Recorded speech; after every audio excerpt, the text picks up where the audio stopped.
A súmula 237 do Supremo, o que ela diz? Porque o uso capião, ele não tem réu. O advogado que inclui o réu na peça, ele errou a peça. Nós colocamos, na verdade, no sistema do TJ, quando o sistema é falho, um réu. Nós inventamos esse réu. E normalmente nós inventamos o último proprietário, a última proprietária. Só para passar, porque é um problema do sistema, do TJ. Isso na Justiça Estadual e na Justiça Federal. Mas o uso capião não tem réu. É uma ação declaratória. Nós temos, sim, na ação de uso capião, obrigações citatórias. Nós temos que citar os vizinhos, os confrontantes, né? Lado direito, lado esquerdo e fundos, e temos que citar o último proprietário do imóvel, se vivo ou se falecido, seus herdeiros. Por isso, né, o brasileiro advogado, a advogada brasileira, nós confundimos. Se eu tenho que citar o último proprietário, ele é o réu, mas ele não é o réu de mentirinha. No caso da doutora, olha que interessante, nem essa preocupação e nem essa dúvida vai ter que ter, porque a doutora vai deixar muito, muito claro na peça que não tem réu. Por quê? Porque não tem registro em lugar nenhum. Essa peça, a doutora vai fazer de forma muito cuidadosa, trabalhando muito bem a preliminar. Porque o juiz ou a juíza, normalmente eles não têm tempo para ler a peça inteira. Normalmente é o assessor que faz um resumo, né? O assessor, a assessora. Então, o grande segredo dessa peça vai ser o quê? Vai ser a preliminar bem feita. Na preliminar dá para pedir justiça gratuita, na preliminar dá para pedir prioridade processual, na preliminar vai ter que mencionar que esse uso capião se trata de um imóvel sem registro. Aí a doutora pode pegar em caixa alta, sabe? Sem registro, em caixa alta, negrito, para chamar a atenção. Porque se o juiz for ler, o juiz ou a juíza, daquele jeito dinâmico, né? Parece que fez o curso de leitura dinâmica, ele vai se apegar às palavras-chave. E também, se for o assessor ou assessora que for fazer um resumo, ele também vai se apegar às palavras-chave. Então, olha só, nós desenvolvemos já as teses desse uso capião, hein? Nós temos 3 teses de um lado, posse, mansa e pacífica, animus domini, já sabemos como provar, e do outro lado nós temos as teses específicas desse uso capião.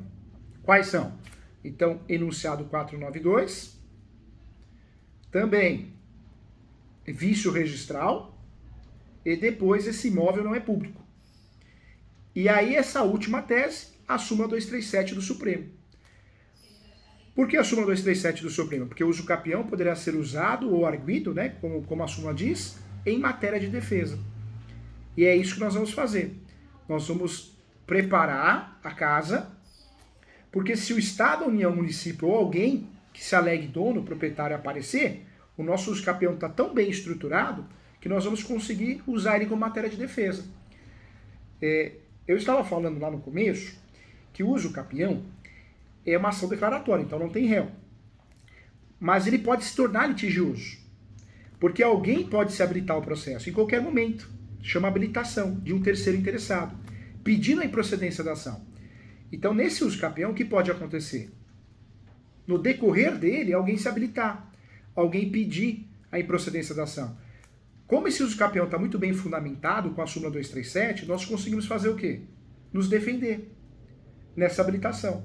Tem 2 formas da gente buscar a improcedência do uso capião. A primeira através da habilitação e a segunda através da citação e manifestação. Na citação, eu acredito que nós não vamos ter problema. Mas a citação, nós temos uma a menos. Não tem proprietário, não tem registro. Vamos ter que citar em regra só lado direito, lado esquerdo e fundos.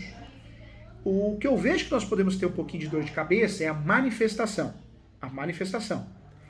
Por quê? Porque a manifestação, nós somos obrigados, na petição de uso capião, pedir a manifestação do Estado, da União e do município.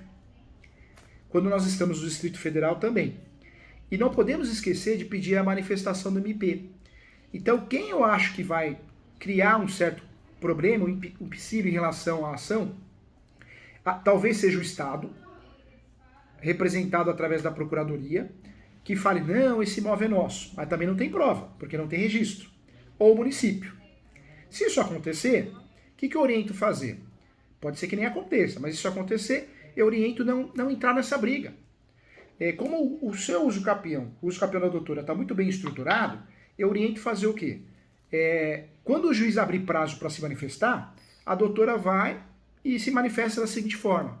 Excelência, os fundamentos da União, do Estado ou do município são completamente contraditórios, invasivos, completamente mal fundamentados.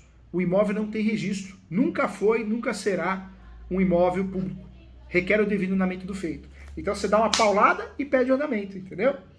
Por quê? Porque juízes, e aí do seu estado também, eu tenho dois, acho que tem 3 ações do Escapião aí, fora com alguns alunos parceiros.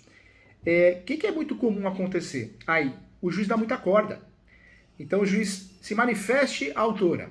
Aí volta para o réu ou o terceiro interessado. Aí se manifeste a autora novamente.